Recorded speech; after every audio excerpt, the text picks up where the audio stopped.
haçanna musulman kişi in gowwaryan kişiň kim diýlenle musulman kişi näme jogap bermeli?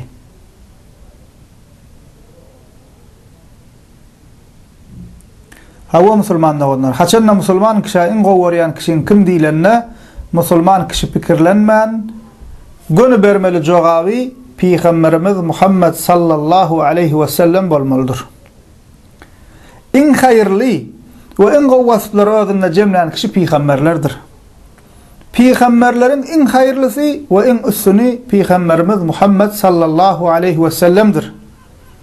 Musulmanların in gowwaryan kişisi ve ilkinji bilen görelle alyan kişisi Peygamberimiz Muhammed sallallahu aleyhi ve sellem bolmalydyr. Musulman üçün Peygamberimizden üstün, Peygamberimizden aziz hiç kim bolmaly däldir. İlki bilen Peygamberimizdir, sonra başka kişilerdir. Peygamberimiz Muhammed sallallahu aleyhi ve sellem Sahih Buhari'de gelen hadisinde diýär: "Salasun men kunna fihi vecede halavetel iman en yekuna Allahu ve rasuluhu ahabba ileyhi mimma siwahuma ve en yuhibbel mer'a la yuhibbuhu illa lillah ve en yakraha en ya'uda fil kufri kema yakrahu en yuqzafa fil nar." Kimde şu üç vasf bolsa, şol kişi imanın lezzetini alar. Allah Teala'nı ve onun Resulünü hemme zattan gowurmak. Bir kişini dine Allah üçün gowurmak ve imansızlıktan göye oda atılmaktan korkuşyaly korkmak diye. Demek nämeken? İlkinji bizim gowuryanymyz Allah we Resulü bolmaly. İkinji zat nämeken? Bize imanın lezzetini alırjak zatlardan ikincisi nämeken? Bir kişini gowwarsagam, bir kişini ýigrensegam Allah üçün gowwarmaly, ýigrensegam Allah üçün ýigrenmeli. Pul üçün, wezip üçün, at awra üçün, owadan üçün ya başga zat üçün däl. Aramyzdaky doganlyk, dostlyk näme esaslanmaly? Allah'ın razylygyna esaslanmaly. Ve Allah Teala bize iman nigmetini beren bolsa, musulman bolmaklyk bize müyesser eden bolsa, imansızlykdan, kapyrlyga gaýtmaklykdan goýa ýanyp duran oda seni biri atjak bolsa nähile korkarsın?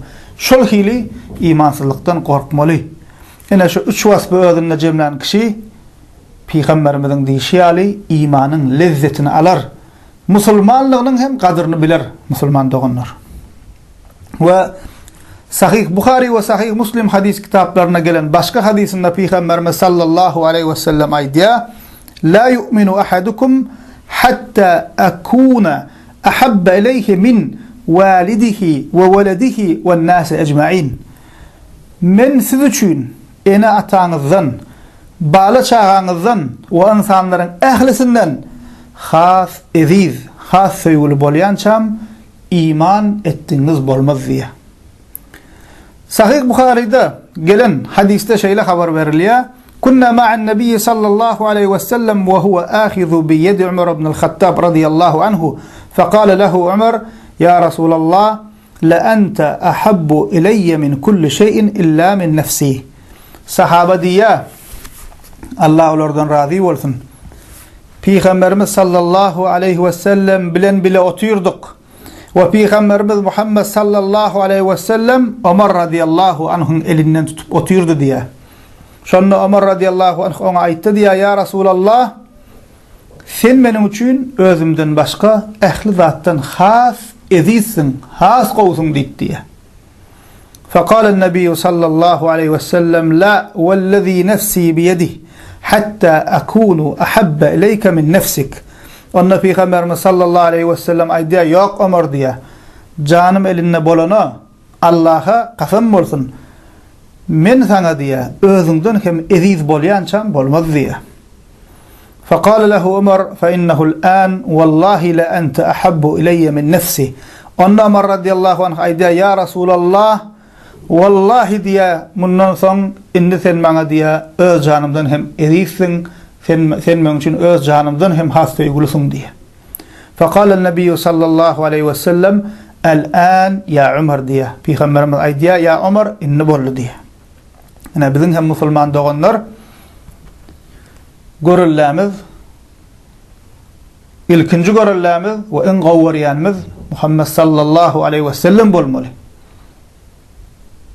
Ondan soň ine Peygamberimizin sahabalary, Peygamberimiz nähile gowurupdyrlar. Peygamberimizden soň biziň görellämiz Peygamberimiz sallallahu aleyhi ve sellemin sahabalary, yani ilkinji nesil musulmanlar, Peygamberimizin yetiştiren musulmanlary. Peygamberimizden soň biziň görellämiz sahabalar. Görün sahabalar nähile Peygamberimiz sallallahu aleyhi ve sellem gowurupdyr. Wallahi sen maňa diýär, ya Rasulullah, janymdan hem beter näme edýsdiň diýip aýdýar Umar radiyallahu anh. Sahih Buhari ve Sahih Muslim'de gelen hadiste şeýle aýdylýar: "Enne a'rabiyan qala li Rasulillahi sallallahu aleyhi ve sellem mata as-sa'a?" Qala lahu Rasulullah sallallahu aleyhi ve sellem: "Ma a'dadta laha?" Qala: "Hubballahi ve rasulihi." Qala: "Ente ma'a men ahbabt." Bir bedevi, yani çarwa Arap gelip Peygamberimiz sallallahu aleyhi ve selleme: "Ya Resulallah, kıyamet kaçan kopya?" deyip soraýar. Onda Peygamberimiz sallallahu aleyhi ve sellem aýdýar: "Sen kıyamete näme taýinledin? Yani näme kıyametin kaçany kopjak, näme etjek? Bugün kopar, ertir kopar, 100 ýyl soň kopar, 50 ýyl soň kopar. Mesele kaçan kopjak däl. Mesele biz haýsy amal bilen kıyamete barýas. Biz kıyamet üçin, ahiret üçin näme amalymyz bar? Ve Peygamberimiz sallallahu aleyhi ve sellem ol kişe näme diýär? Sen kıyamete näme taýinledin diýär. Onna ol kişi aýdýar: "Hubballahi ve rasulihi." Allah ve Resulüne bolan söýgümi taýinledim diýär. Kan amalyma ýok, emma näme? Allah ve Resulüne meni wepaly diýär. Şol ikisini men hemme zatdan, Allah Taala we onuň Resulüne hemme zatdan gowwarýan diýär. Şolara bolan söýgümi taýinledim diýär.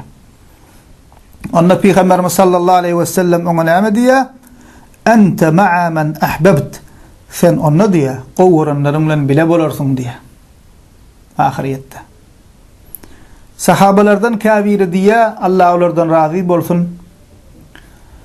Musulman bolanymyzdan soňra diýär, Peygamberimiziň şul aýdan hadisine begenişimiz ýaly hiç bir zada begenmedik diýär.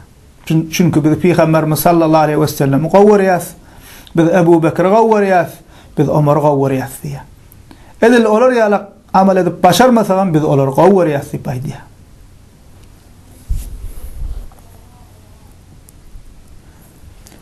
Yine de Peygamberimiz sallallahu aleyhi ve sellem Sahih Muslim'de gelen hadisinde diýär: "Min eşeddi ummeti li hubban nasun yekunu ba'di yawaddu ahadukum law ra'ani bi ahlihi ve malihi." Menden sonra diýär, ümmetimden meni şeýle bir gowwarýan kişiler bolar, hatta olardan biri meni görmek üçin maşgalasından we mal bulkundan geçmeli bolsa da diýär, meni görmek isler diýip aýdýar.